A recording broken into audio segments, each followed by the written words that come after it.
ना सिर्फ नौजवान पॉलिटिकल वर्कर्स को बल्कि उन जर्नलिस्ट को भी इस रियासत की जानिब से निशाना बनाया गया जो एक खुर्रम बलोच जिरगे का जो है ना कवरेज दे रहे थे। हमारे साथी उस्मान खान को इस वक्त इस रियासत की जानिब से मुसलसल हिरासती का सामना है। क्या इस रियासत को मालूम नहीं है कि जब दो मुल्कों में जंग भी हो तो वहां पे भी जो जर्नलिस्ट होते हैं उनको तहफ्फुज़ दिया जाता है? क्या यहाँ पे जो ये जलसा होने जा रहा था ये कोई जो है ना वर्ल्ड वॉर हो रहा था कि तुम बलोचों पर बदमस्त हाथी की तरह अपनी फोर्सेस समेत चढ़ दौड़े? हम दुनिया को और चप्पे चप्पे में मौजूद तमाम इंसानों को ये बताना चाहते हैं कि बलूचिस्तान में इस रियासत और इसकी हुकूमत की हैसियत इन एजेंसियों, इन एफसी वालों और इनके पकड़ धकड़ के निजाम के सिवा और कुछ भी नहीं है। अगर आपने बलूचिस्तान में तरक्की देखनी है कि जिसका हम पर इल्जाम लगाया जाता है कि बलोच अपनी तरक्की के दुश्मन हैं, हम अगर तरक्की के दुश्मन होते तो हमारे दरमियान से डॉक्टर मारंग जैसे लीडर ना निकलते। हम अगर पसमानगी में खुश होते तो हमारे बीच से ऐसे इंसान ना निकलते कि उनकी मिसाल आज कायनात में नहीं मिलती। हम तुम्हें बताना चाहते हैं कि हम एक मौजूद कौम है और इंसानों की तरह अपने जीने का हक मांगते हैं। जिस तरह बलूचिस्तान हुकूमत, ये रियासत और इसके तमाम तर जो फोर्सेस हैं वो इस वक्त बलोच को मारने, बलोच पर बंदूक इस्तेमाल करने पे तुले हैं।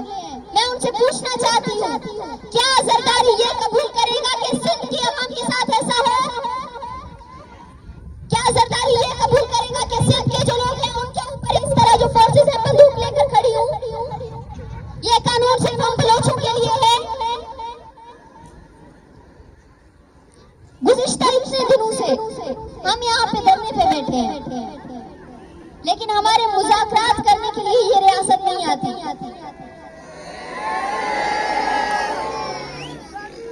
क्योंकि इस रियासत का शुरू से यही तरीका रहा है कि बलोच के साथ जबान से बात मत करो, उसके साथ बंदूक से बात करो, उसके नहते लोगों पे बंदूक चलाओ और उसको खामोश करवाओ।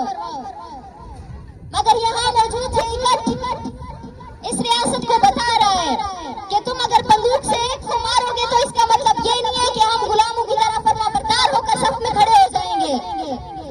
हम इनकार करते हैं तुम्हारी फरमाबरदारी से, हम इनकार करते हैं बाहथियार दुश्मन की फरमाबरदारी से, हम इनकार करते हैं बेहथियार दुश्मन की फरमाबरदारी से भी। बलोच सियासी तौर पर, समाजी तौर पर, तहजीब के लिहाज से, अपने कल्चर के लिहाज से, अपने वसाइल के लिहाज से, हर लिहाज से जो है ना किसी का मोहताज नहीं है। हम इस रियासत को ये बताना चाहते हैं कि तुम अगर ये समझते हो कि झूठ के जरिए, प्रोपेगेंडे के जरिए, हमारे जो लीडरान है उनको मुतनाज़ा करने के जरिए बलोचों को पीछे हटा दोगे तो ये तुम्हारी भूल है। क्योंकि हमारे कॉमरेड्स, हमारे लीडरान वो लोग हैं कि जिनका हर लफ्ज, उनका हर अमल और उनका जो हर पॉलिसी होती है वो बलोच कौम के हकूक और बलोच कौम के मफाद की तर्जमान होती है। मैं यहाँ एक और बात भी करना चाहूंगी कि ये वो रियासत है कि पाकिस्तान के किसी भी चप्पे में मसला हो ये फौरन से मुज़ाकरात के लिए पहुंच जाते हैं। क्या इन लोगों ने कश्मीरियों से मुज़ाकरात नहीं किए? क्या बलोच इस कदर जो है ना इस रियासत के लिए इंसान नहीं है कि वो इन पे सिर्फ बंदूक की जबान इस्तेमाल करने पे तुली है? हम बलोच जैसी कमेटी के झंडे तले आज इस रियासत को ये पैगाम देते हैं कि तुम अपने तमाम तर टैक्टिक्स, अपनी तमाम तर फोर्सेस, अपनी तमाम तर बंदूकों के जरिए जो है ना हमें यरगमाल करने की जो कोशिश कर रहे हो, उसमें तुम नाकाम हो चुके हो।